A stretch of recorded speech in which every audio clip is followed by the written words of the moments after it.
अनुभा, आपकी little tracker. तो आइए आज हम इतिहास के पन्नों की सैर करते हैं। राजा भोज इतिहास में दर्ज एक ऐसा नाम है जिससे जुड़ी कहावत कहाँ राजा भोज और कहाँ गंगू तेली खास ही प्रचलित है। पर क्या आप जानते हैं, इसके अलावा भी ऐसे कई पहलू हैं जिनकी वजह से उनका नाम भारतीय इतिहास में स्वर्णिम अक्षरों में लिखा हुआ है। वो पहलू क्या हैं, आइए जानते हैं। राजा भोज महाराजा विक्रमादित्य के वंशज थे। राजा भोज का जन्म कहाँ हुआ, इसकी कहीं सटीक जानकारी तो नहीं मिलती, लेकिन माना जाता है कि वे 980 ईस्वी में महाराजा विक्रमादित्य की नगरी उज्जैनी में पैदा हुए। इस लिहाज से उन्हें राजा विक्रमादित्य का वंशज भी कहा जाता है। उनके पिता राजा सिंधु धार राज्य के शासक थे। कहते हैं कि भोज महज 15 वर्ष के होंगे जब उन्हें राज्य की सारी बड़ी जिम्मेदारियां सौंप दी गई थीं। बाद में जब वे 1018 ईस्वी में परमार वंश के राजा बने तो उनके अंदर पश्चिमी भारत में एक साम्राज्य स्थापित करने की चाह जागी। इसके लिए उन्होंने कई राज्यों से युद्ध लड़ा। इसी क्रम में 1018 ईस्वी के आसपास उन्होंने इंद्ररथ को पराजित किया था। आपको बता दें कि इंद्ररथ कलिंग के गंग राजाओं का सामंत था। इसके बाद उन्होंने राजस्थान के तत्कालीन राजा चाहमान वीर्यमान को भी हराया। इसके अलावा भोज ने गुजरात के चालुक्यों से भी दो हाथ किए थे। युद्ध का सिलसिला यहीं नहीं रुका। वे इसी तरह लगातार अपने राज्य के विस्तार के लिए लड़ते रहे। उनका शासनकाल 1060 ईस्वी तक रहा। प्रजा व धर्म के प्रति असीम स्नेह। राजा भोज की महानता इस कदर बढ़ गई थी कि आगे चलकर राजाओं को उनके नाम भोज की उपाधि दी जाने लगी। क्योंकि वे कला प्रेमी आचरण के शासक थे, इसलिए उन्होंने अपने शासनकाल के दौरान ऐतिहासिक मंदिरों, इमारतों और शहरों का निर्माण कराया था।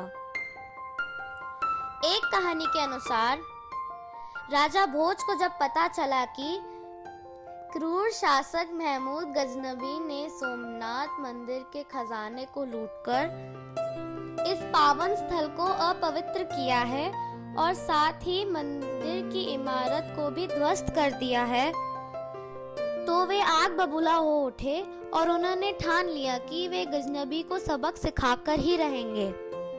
बाद में उन्होंने गजनबी पर हमला बोल दिया, जिसमें भोज की सेना ने गजनबी की सेना को खदेड़ दिया और इस तरह गजनबी को अपनी जान बचाकर भागना पड़ा। राजा भोज कई महान ग्रंथों के रचयिता भी थे। राजा भोज को काव्य शास्त्र और व्याकरण का भी अच्छा ज्ञान था। उन्होंने अपने जीवन काल के दौरान बहुत सी किताबें खरीदी। राजा से जुड़ी मान्यताओं के मुताबिक उन्होंने 64 प्रकार की सिद्धियां प्राप्त की थी, जिन्हें लेकर उन्होंने अलग अलग विषयों पर करीब 84 ग्रंथों की रचना की। इनमें आयुर्वेद, व्याकरण, वास्तुशिल्प, ज्योतिष, संगीत, विज्ञान, योग शास्त्र, दर्शन, कला और राजनीति शास्त्र भी प्रमुख हैं। इसके साथ साथ सरस्वती कंठाभरण, सिद्धांत संग्रह, राज्य कार्तन और विद्या विनोद जैसे ग्रंथ भी इन्हीं की देन है। अपने शासनकाल के अंतिम समय में राजा भोज को युद्ध में पराजय का मुख देखना पड़ा। एक युद्ध के दौरान राजा भोज पर गुजरात के राजा चालुक्य और चेदी नरेश की सेनाओं ने एक साथ मिलकर हमला कर दिया था। हालांकि इस युद्ध में राजा भोज व उनकी सेना बड़ी बहादुरी से लड़ी, मगर भाग्य ने उनका साथ नहीं दिया और वह हार गए। इस तरह अपनी हार के कुछ समय बाद राजा भोज की मृत्यु हो गई।